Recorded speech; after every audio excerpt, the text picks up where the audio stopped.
Yes, we are very happy, very relieved also. It's been a long week. A lot of buses and school kids throughout the week. The last 2 days have been particularly heavy. It was intended that way where we have less kids on the first 2, 3 days and more kids on the last 3 days. In addition to that, we've added walk-ins on the ones that didn't get tested in the first 3, 4 days could have come on Friday with their parents and walked in and get tested. So we've done that, and basically the numbers right now, preliminary, we have tested 2,578 students. We have tested 203 teachers, and we are giving out 690 glasses. So those are the preliminary results.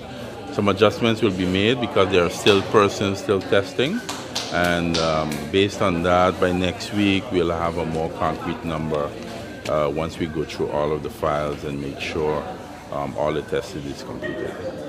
Obviously, the number, as you spoke of, does not reflect what you previously anticipated. Yes. What do you think might have contributed to the less showing up for this eye testing program? There's a combination of different things, Stephen. One of the things we know, a lot of parents did not sign the consent forms. For whatever reason, parents may be just not interested, or they just didn't care, or the child did not give it to their parents. It could be a combination of different things. But those forms did not come back. So we had a lot of classes where practically half the class could not get tested. So half the class would come to the Bel Air Community Center, half the class would stay outside under the tent, and half the class would come inside and get tested. We just cannot test students without that consent forms. Secondly, in the higher grades, we've been having an issue whereby the older kids feel, hey, glasses, I don't need that. It's not, doesn't look fashionable on me. And we've had a lot of those cases where kids had consent forms and they simply refused to test their eyes. Those are mainly in groups 7 and 8, which is unfortunate. We hope those are not kids that really need glasses, but they feel based on peer pressure or whatever it is, they did not feel the need to be tested, which is very unfortunate. Because the Lions Club put in a lot of hard work into this, a lot of cooperation we have gotten from Bosch and the ministries, as you said. NEPA as well is here, and it's an exercise for the kids. It's not for us, it's really for them and for their future. The invitation was extended to how many schools? 17 schools were invited. 17 schools were invited, and that was almost about 2 months ago. So there was ample time. Forms were sent out way in advance, way before Carnival. So there was ample time to get it done and completed and get it back to us. And we even give an opportunity, if the child did not get tested earlier in the week, a parent could have come with the child to get tested. And we had some of those walk-ins late this afternoon. At the end of all this, Mr. Woods, data will have to come to play in case of future eye testing programs such as that. One would want to believe that you will make use of the data collected from this one to ensure that the next one is even more fulfilling. Yeah. Well, like I said, this was mainly for groups 3 through 8. The next round of testing most probably will be groups 1 and 2, which is, let's say, the age range of 4 to 6 years, and above groups 8, which would be the high schoolers. So those are the ones that we most probably will be catering for. Our club will be evaluating this project in coming weeks. We'll be discussing it with Bosch as well too. We'll be compiling a report for both Ministry of Health and the Ministry of Education, and then based on that, we'll make some determinations on what the club can do in the near future. We have to look at it from a financial aspect as well too, because it's a financial challenge for the club to raise funds in these difficult times as well. But we hope to get it done. If we plan way in advance, we think we can get it done. but we also need the community's backing in making it happen as well too. Undoubtedly, this was a huge undertaking by the Lions Club of St. Martin. Take into consideration the work that went into seeing this pulled off. How do you intend to utilize that information from here on? That information, like I said, it will be a lot of evaluation would go into it. We have not done this for the past 16, 18 years, 17 years basically. So our club will seriously evaluate it. We have clubs around our region in the district that we are part of, and we can collaborate with them and find out different scenarios as to how we can push forward with it. We will discuss it with Vosh as well too, as to how best to improve the project if we do it in the near future. So we have some work cut out for us, but no matter what, even though that we are under the numbers that we expected, we feel the project was still a huge success, and it was definitely needed for almost 700 children that needed glasses. And that is the bottom line for us. The children that need it have gotten their glasses or will be getting their glasses within the coming 4 weeks. This is your pet project. As a former president, are you happy? I won't consider it a pet project. It's a project from the St. Martin Lions Club. I'm not going to take the credit for it. We had a whole team of Lion members in a committee working on the project. And then beyond that, we had a board and other general membership who were behind the project. So for the Lions Club, it's good work, but that's what we're here for. We're here to do community work. We initiated it a few years ago, and we got it done this week. So we are very happy in making it happen, and we look forward to doing it again in the future.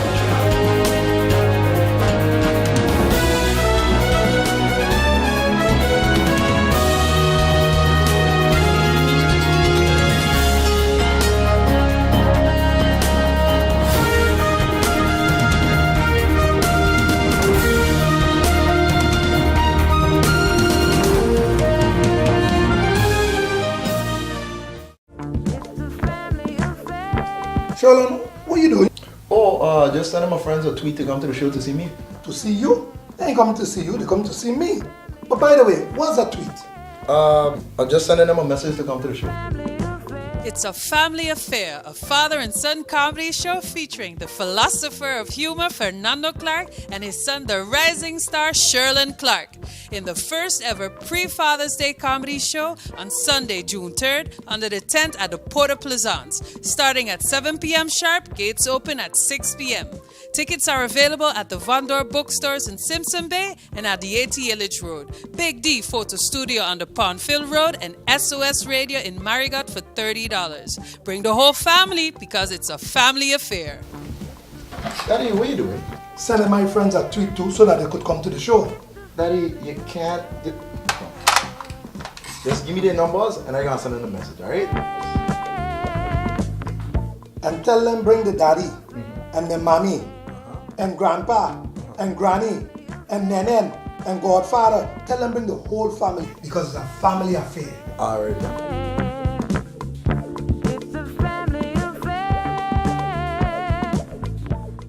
GEBE has been faithfully serving the communities of St. Martin, powering your home and our economy. Come rain or shine, our qualified team of professionals are working hard 24 hours a day to provide you and your family with safe, reliable electricity and water. We use the latest technologies and test our products daily to maintain the highest international standards. Our friendly staff is always there to assist you, whether in person, over the phone, or online. We are committed to constantly improving our products and services, making them more efficient, effective, and environmentally friendly to serve you better today and our next generation of clients tomorrow. GEBE, powering a brighter future. Our friend Megawati is here with tips to save you energy. 1. Turn your airco temperature up. 2. Use a ceiling fan instead. 3. Buy energy-saving products. Save some green with NVGEBE.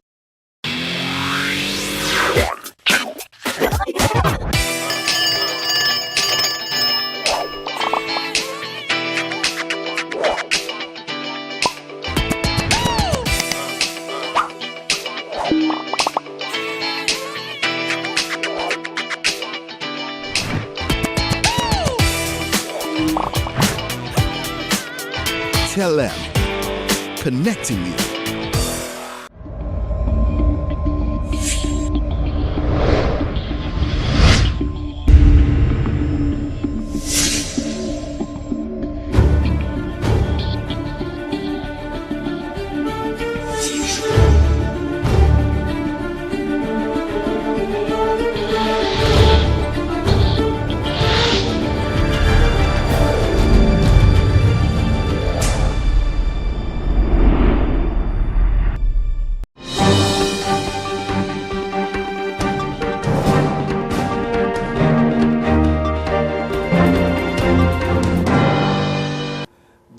Those trucks that you're seeing with the French license plate, these companies is not French-owned company, it's Dutch side company that are registered on the Dutch side.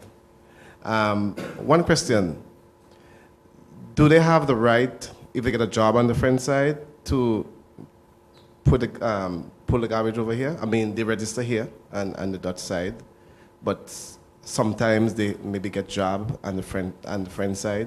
Do they have the right to dump the garbage over here, seeing that they are Dutch registered business?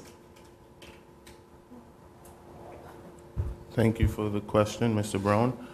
No, they do not have the right to dump the garbage over here. That's the purpose that the French side has their landfill in French cul-de-sac. It is for the French garbage. The open border treaty is an open border for people and goods, but we don't really consider garbage goods, if you understand what I'm saying. So that's why I'm clearing it, because a lot of people maybe think that these trucks that they're seeing is coming. It's coming directly from the French side. It's Dutch. Let me repeat it again. Dutch side company trucks. Correct. Yeah. And they are hired to do work on the French side to collect French garbage. Therefore, the French garbage should be disposed at the French landfill. So maybe there's a misconception of the cross-border. Maybe there's a misconception. Well, I have been in the media in the past telling them over and over to please stop bringing over the French side garbage to our Dutch landfill. So I don't think they should be misinformed or anything, because it has been reported in the media that we would like this to stop. I'm chomping at the bit to get into this conversation. Dutch operators with French license trucks, you said? That alone is an issue. That alone is an issue as far as I'm concerned. Because you're operating on the Dutch side, you should operate in accordance with the laws, including the traffic laws of the Dutch side and the registration of vehicles on the Dutch side. But we live on a Dutch-French island with open borders, and we know things happen. But French garbage should go to the French side. Dutch garbage should go to the Dutch side. The fact of the matter is, on the French side, you got to pay to get in to dump. On the Dutch side, you do not have to pay. And so we are going to the minister is going to equal that situation, balance it out, so there will be charges on both sides. And I guarantee you, the trucker will choose the shortest route to the quickest place he can dump if the charges are the same. If the charges on the Dutch side are 0 and X on the French side, they'll drive extra hours to get to the free side. But if they're the same charge, they're going to go to the closest dump, which will then be the French side. So we'll solve that problem. And on that basis, lastly, Mr. Brown, we're trying to wrap it up, so I'll let the Minister of Finance finish. I'm finished. Okay, we're wrapping up. yes. We're wrapping up now. Thank you, Lyndon Brown. Honorable Ministers of the Council, members of the media, radio listeners, and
TLM, connecting you. People all across St. Martin are switching to a more rewarding experience. The WIB MasterCard Fun Miles credit card, better known as My Card. Earn 1 fun mile for every $2 spent, even abroad and online. This will quickly get you a ton of fun miles to redeem for travel, shopping, food, fuel, and much more. But there's more to My Card. Worldwide acceptance, an EMV chip for extra security, and 250 free fun miles with first use. Switch to My Card today at WIB. Fun miles, from within your reach.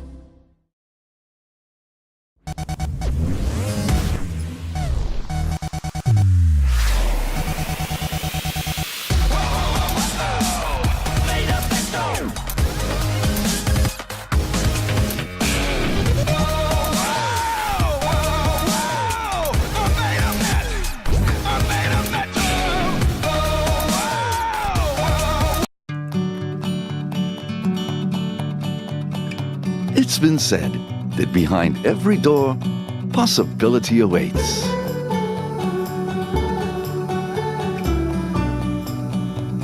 How much possibility depends on which door you open first. Every day, we help our customers discover the possibilities in their lives. It all starts with a conversation. Scotiabank. Discover what's possible. In my opinion, everything is perfect and you would be great for the job. But I see here that there's a 2-year gap in your resume. What did you do? I was hospitalized for mental illness. Oh, mental illness?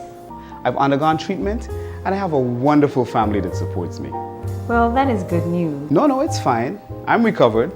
We'll contact you, okay?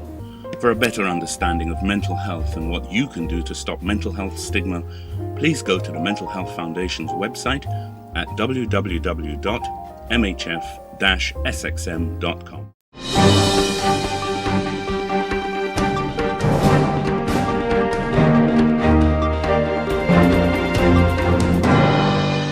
Leona Marlin and her incoming team.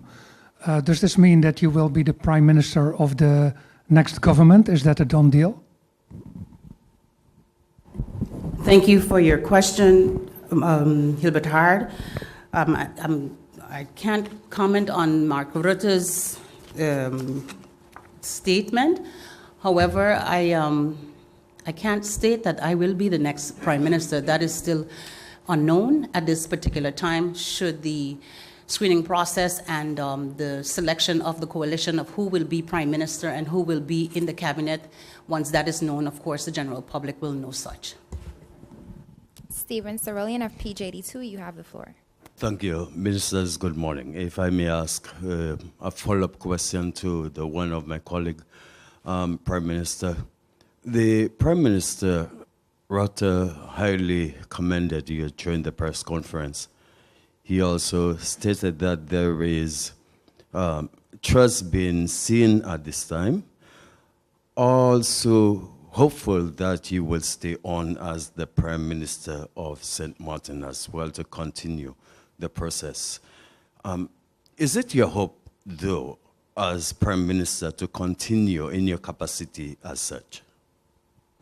Thank you for your question, Mr. Cerulean, and my response is as follows. Should the need or the call, should I be asked to be Prime Minister again, I would not say no.